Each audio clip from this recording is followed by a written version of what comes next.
Je tenais à faire cette vidéo pour rendre justice à Pastef, les patriotes, et à M.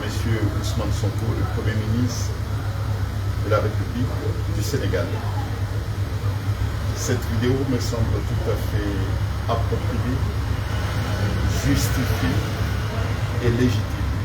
Je ne pouvais pas me taire, faire comme si je n'entends pas, faire comme si je ne lis pas, faire comme si je n'écoute pas tout ce qui se dit depuis quelques semaines sur les actions, sur le positionnement de monsieur le Premier ministre Ousmane Sonko et puis de son parti Pastef des Patriotes. Ils font l'objet depuis quelques semaines des attaques qui me semblent injustes et injustifiées. En ma qualité d'avocat, les gens peuvent penser facilement parce que je suis l'avocat de M. Ousmane Sonko, ce qui est tout à fait vrai. Mais il y a aussi ce côté panafricaniste. Il y a aussi ce côté aussi, mon attachement par rapport à la vérité, mon attachement par rapport à un combat, mon attachement par rapport à une vision pour l'Afrique. Je suis intimement lié à l'Afrique. Mon combat est rattaché à l'avenir de notre continent, le continent africain. Je suis résolument panafricaniste, mais panafricanisme avec une vision responsable, une vision souverainiste de notre continent africain.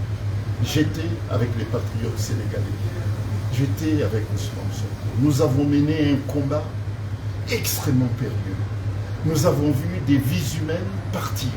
Nous avons vu des blessés. Nous avons vu des gens perdre tout ce qu'ils possédaient parce qu'il fallait parler de l'Afrique, parce qu'il fallait défendre l'Afrique, parce qu'il fallait dégager une vision pour notre continent, le continent africain.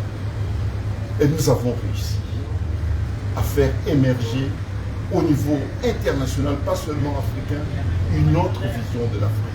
Et nous avons aussi réussi à travers le combat que nous avons porté durant des mois. Nous avons passé de nuits blanches. Nous avons affronté ce que pour certains semblait impensable et impossible. Et nous avons réussi. Je ne pouvais pas aujourd'hui accepter que ce travail soit battu en brèche. Je ne peux pas accepter qu'aujourd'hui on vient dire que Ousmane Sonko et Diomaye Faye, le président de la République du Sénégal et le Premier ministre du Sénégal, qui ont mené, qui ont fait des sacrifices, qui ont vu les leurs partir, qui ont été tabassés, qui ont été humiliés, accepter qu'on vient dire tout au long des journées, dans les médias, dans les réseaux sociaux, que Ousmane Sonko et Diomaye sont en train de vendre l'Afrique, sont en train de vendre la cause des Africains. C'est injuste, c'est inadmissible. Et je ne peux pas tolérer cela. S'il y a un combat, un autre combat qui doit être mené, je suis prêt à mener ce combat contre ces propos complètement diffamatoires, infondés. Ils ont hérité d'un pouvoir, ils ont hérité d'un régime, un pays. Et ça, c'est aux Sénégalais de le dire, c'est pas moi de le dire, même si je suis très attaché au Sénégal, même si je suis très attaché aux Sénégalais, à la cause aussi qui nous a amené à mener cette bataille, cet affrontement sanglant, meurtrier. Je ne peux pas accepter qu'on vienne dire comme quoi ils ont vendu, ils ont trahi, mais ils ont trahi quoi? Ils mènent un travail extrêmement difficile. Ils ont hérité une situation extrêmement compliquée. Mais ça, c'est aux Sénégalais de le dire, aux politiciens sénégalais de le dire, c'est pas moi de le dire. Mais si je prends la parole aujourd'hui, c'est parce que je me sens très très familier, attaché à cette cause, à ce combat que nous avons mené. Je ne peux pas, c'est injuste de dire que la vision qu'Ousmane Sonko a pour l'Afrique, c'est une vision complètement erronée, trompeuse et mensongère. Non, ils ont leur stratégie pour justement parvenir à la souveraineté pleine, entière pour l'Afrique. Pour le Sénégal, c'est vrai, ça prendra le temps. Et pour l'Afrique également. Ça fait même pas 4 mois qu'ils sont au pouvoir. Même pas 4 mois.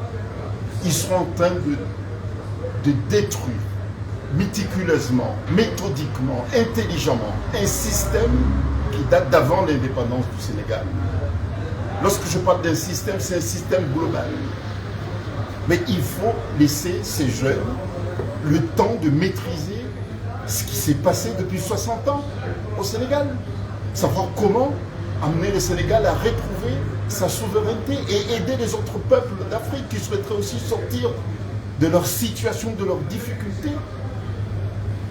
Puisque le Sénégal, Ousmane Sonko et Diomaye n'arriveront jamais à aider l'Afrique s'ils n'arrivent pas à trouver une solution aux problèmes sénégalais. Nous devons le soutenir. Ça ne va pas être une fleuve tranquille. Il y aura des résistances, ce qui est tout à fait normal. Au lieu de les aider, de le soutenir comme nous l'avons fait pour qu'ils arrivent au pouvoir, nous devons le soutenir pour que le projet se réalise. Il y a un volet panafricain sur le projet. Nous devons nous accaparer de ce volet panafricain, justement pour les aider, pour les soutenir à le réaliser au Sénégal d'abord, et puis les aider à s'ouvrir sur les autres pays d'Africains. Il y a bien sûr le pays voisin qui attend beaucoup d'Ousmane Sonko par rapport à son engagement panafricain. Mais il faut le laisser le temps de découvrir son pays, de découvrir les réalités sénégalaises lorsqu'on est au pouvoir, ce qui n'est pas le cas lorsqu'on est dans l'opposition.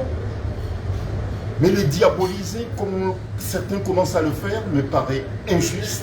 Et moi, j'appelle nos frères de nous inspirer de ce qu'avaient fait les pères fondateurs de notre continent. Il y avait une divergence sans doute entre eux, mais ils se retrouvaient pour savoir comment, justement, polier ces divergences qui existaient entre eux. Mais ils ne se flinguaient pas ouvertement, publiquement. Flinguer Ousmane Sonko aujourd'hui, ou bien Diomaye, c'est desservir l'Afrique, puisqu'ils sont les éléments les plus crédibles. Bien sûr, avec les autres qui ont aussi d'autres difficultés, liées aussi aux conditions sécuritaires que rencontrent certains pays. Nous devons soutenir cela aussi. Mais chacun a sa façon de résoudre le problème qui est spécifique à son pays, sans pour autant être taxé de vendu ou bien de traître. Il faut que nous, les Africains, nous arrivons à nous comprendre s'il y a des divergences entre nous, et c'est possible et c'est souhaitable qu'il y ait des divergences. Nous devons trouver les moyens, les termes, l'endroit pour parler de nos divergences. Voilà, c'est ce que je tenais à faire. C'est une réaction spontanée que je tenais absolument à le faire, puisqu'il n'y a pas de monopole de qui que ce soit sur la cause panafricaniste. Chacun a sa vision de défendre l'Afrique sans pour autant être taxé de vendu, de traître et de je ne sais pas quoi. Voilà. Vive l'Afrique unie, vive l'Afrique solidaire, vive l'humanisme africain. Merci.